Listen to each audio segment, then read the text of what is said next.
a maior auctoritas. É a estes sacerdotes que ele dedica a maior seção sobre tratamento, 13 linhas na edição Teubner,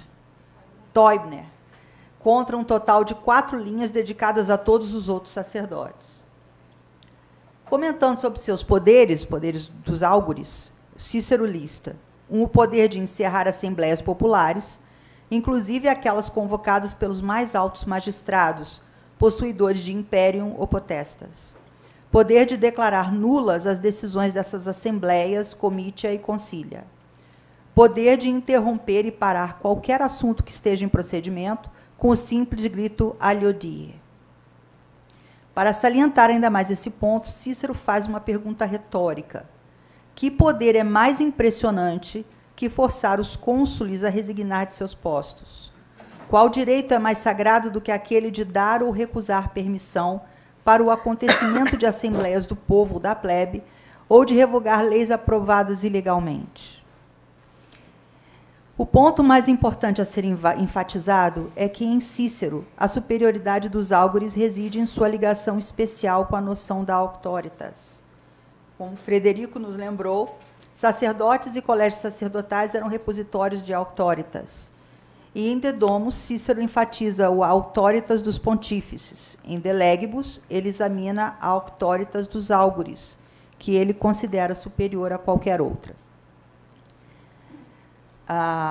Os álgures eram aqueles que têm o poder de conferir ativamente, totalmente e permanentemente a auctoritas, através do ritual de inauguratio, seja a templos, a pessoas ou cerimônias. Sua auctoritas era, por assim dizer, uma auctoritas completa, derivada de Júpiter, que, na ocasião de seu inauguratio, dava a eles esta auctoritas. Os outros sacerdotes e os senadores possuíam um tipo secundário de auctoritas, por possuírem concilium. Sem dúvida que aqui a auctoritas dos álgures é analisada por seu papel central dentro do sistema político romano. Entretanto, o que está em jogo não é tanto o fato que a auctoritas dos álgures seja poder político, mas que o poder dos magistrados, seus imperium e potestas, devam ser sempre enquadrados na auctoritas religiosa dos álgures. As leis da melhor forma de comunidade devem assegurar que o trabalho do Estado seja primeiramente estruturado na aprovação religiosa. A linguagem que Cícero usa é reveladora. Os sacerdotes são necessários para o funcionamento correto do Estado, como as pessoas sempre têm necessidade do concilium e da auctoritas dos optimates. Cícero não foi o único a pensar no papel dos álgures da religião dentro do Estado. A professora acha que a professora Cláudia Moatti está correta quando diz que, em resposta a uma crise política que se desenvolvia diante de seus olhos, os intelectuais e políticos da época começaram a sistematizar leis existentes, selecionando e ordenando-as, nesse processo estabelecendo os princípios de sua própria res pública. Na sua forma preferida de governo, Cícero dá aos sacerdotes públicos um lugar proeminente, como possuidores de conhecimento.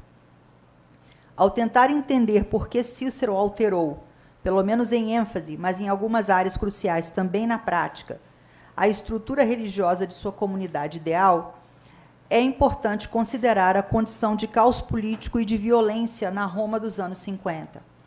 Uma boa parte do transtorno na vida política da República foi causada pelo uso e abuso da prática da obnuntiatio e da auspicia de forma geral. O caso mais famoso que colocou o obnuntiatio no centro das atenções aconteceu em 59 a.C., desejando, estou usando a marcação que ela fez, desejando implementar sua primeira lei agrária, César, enfrentando oposição senatorial, voltou-se para o povo. Bíbulos tentou bloquear isso através de obnuntiatio, mas enfrentou reação violenta e foi forçosamente expulso do fórum. Suas fasques foram destruídas e ele coberto de lama, de sujeira, enfim.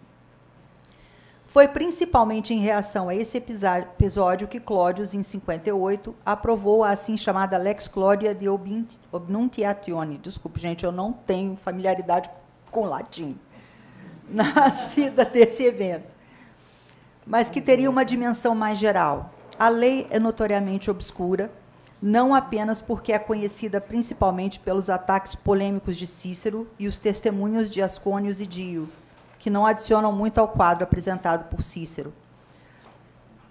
A lei de Cláudio pode ser lida, e a professora defende que era assim que Cícero a lia, como a conquista de dois objetivos. O primeiro, tirar dos magistrados o poder de interferir com assembleias populares, e, no segundo, impor limites, através da lei, na prática de augúrios.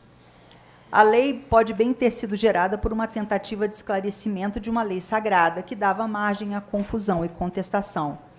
Mas, nesse processo, ela também apresentou um conceito novo de como a república deveria ser estruturada. Magistrados ficariam impedidos de interromper assembleias populares e os áugures impedidos de cometer excessos.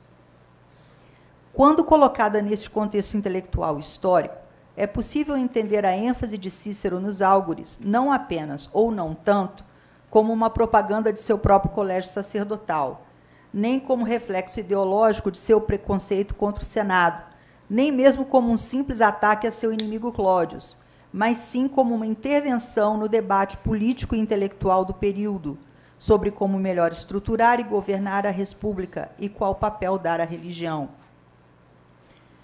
A conclusão é que, ao responder à crise que a república enfrentava em seu tempo, Cícero, no seu De Legibus, interviu diretamente no debate político e intelectual da época. Tendo parte ativa nesta tendência intelectual de racionalização, na coleção, seleção e ordenação de regras públicas e religiosas da República, em De Legibus, Cícero está apresentando uma ideia de Estado estruturada em torno do que ele chama potestas populi e na auctoritas senatus. Surge um novo binômio, potestas populi, auctoritas senatus, na base do Estado de Cícero. Entretanto, através de uma série de reformas referentes aos direitos populares, o ideal de potestas populi não mais significava que a população é que confiava a administração da comunidade aos membros do Senado, mas sim que as pessoas simplesmente davam uma aprovação formal numa quase transferência de sua soberania. Em paralelo, nas disposições do livro 3, houve considerável reforço de auctoritas. Ao elaborar sua nova concepção de comunidade, que, ao contrário do que ele afirma, difere do que ele descreveu no De República, ele torna auctoritas o verdadeiro ideal central da comunidade, a auctoritas dos áugures e a auctoritas dos senadores, mais ou menos secundária, baseada em seus concílios. Em De Legibus, Cícero elabora uma nova concepção de comunidade, onde as pessoas dão um consentimento quase formal aos senadores, que estão encarregados da administração da coisa pública. Importante, o funcionamento de sua estrutura política é baseada numa premissa fundamental de auctoritas religiosa. Apenas quando o Estado está firmemente dentro da estrutura da auctoritas dos áugures é que o funcionamento adequado do Estado pode ser garantido. Como diz Cícero no final do livro 2, e que está preservado para nós, a coisa mais importante ao criar uma comunidade é estabelecer a religião.